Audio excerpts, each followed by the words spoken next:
Balandžio 25-28 dienomis Kaišiadoryse vyks tarptautinis mėgėjų teatro projektas Vaidiname vieną pjesę.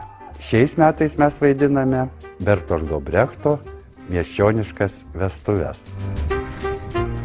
Tai unikalus projektas Lietuvoje ir galbūt net ir Europoje, todėl kad surasti teatrus, kurie galėtų vaidinti tą pačią pjesę, nėra labai lengva. Projekte dalyvauja teatras iš Sakartvelo ir iš Latvijos. Mes norime kalbėti apie benykstančias tradicijas Lietuvos švenčių, kai šventės praranda sakralinę prasmę ir tampa tik pramoga. Ta vestuvių tema, gyvybės tema, man atrodo, kad aktuali ir mūsų miestui. Šiandieną pas mūsų mamytė labai graži šventė. Mes ištekiname savo pačią mylimiausią dukrytę ir jos dabar labai su optimizmu laukiame. Tačiau statant spektaklį, optimizmo buvo šiek tiek truputį mažiau.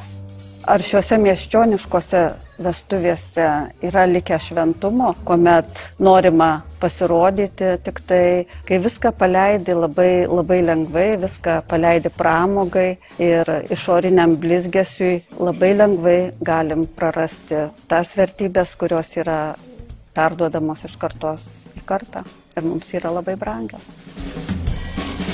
Šiame spektaklyje tai nėra ta tokia, kaip aš sakau, tokia ta tikroji ir neišeina tos tokios tikros tos emocijos išgyventi, nes tai yra, tos vestuvės tokios kaip ir dirbtinės, nes tos meilės tarp tų jaunųjų kaip ir nelabai yra, viskas yra dėl padėties ir kaip mes norim tom visokiom melagystėm, apgaulę, visus apglėbti ir neparodyti, kaip yra viskas gražu, nuostabu, nors viduje viskas gerokai ne taip.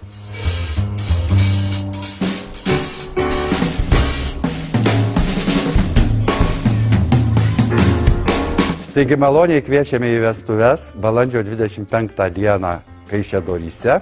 Pradėsime lietuviškų spektaklių, o balandžio 26 ir 7 pakviesim į užsienietiškas vestuves, į Sakartvelų ir Latvių ir dar pakartosime šias vestuves Rumšiškių kultūros centre. Kviečiam atvykti į Balių, pasipuoškit, įsidėkit ką nors, lauktuvų atneškit, dovanų. Laukiame jūsų šventėje ir iki pasimatymo. Paošime!